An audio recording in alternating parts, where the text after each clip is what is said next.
All right, I have a short follow-up question for you. Right now, there are talks of our national debt, which is at $35 trillion right now, possibly defaulting if we hit 37 trillion.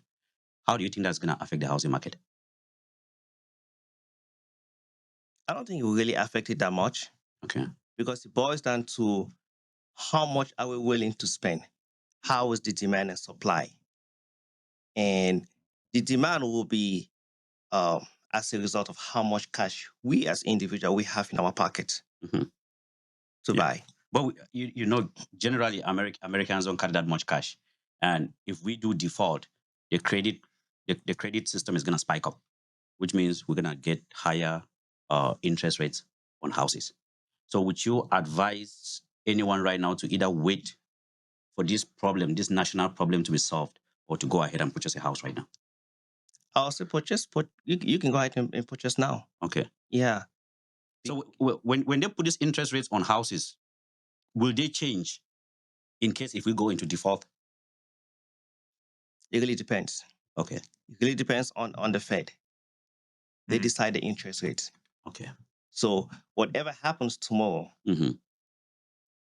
they make the call Okay. on how they feel they can balance the economy, Yeah.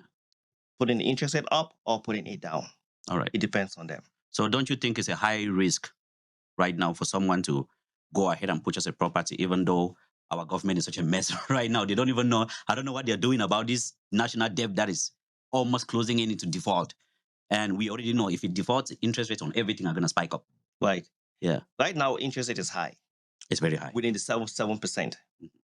And to me, my personal opinion, Yeah. it's a good time to buy Okay. because a higher interest rate means price of houses are being controlled really, really well. Okay. Yes. Control. So right now, if you're buying a house, you're getting at a discount. Okay. But when the interest rate goes down, what happens? Demands increase. Increase. And as demands increase, price goes up. So now you're buying your home at premium. Mm. So how does that work? If you're looking to sell in the next 5 years, Mm-hmm. your spread becomes very small. But if you buy your home right now with a higher interest rate, you buy it at a discount. So if you sell in the next 5 years, your spread is higher. But keep in mind, interest rate is actually something that changes every day. Yeah.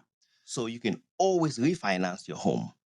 You can always change the interest rate, but you cannot change the price that you bought the house at. Okay.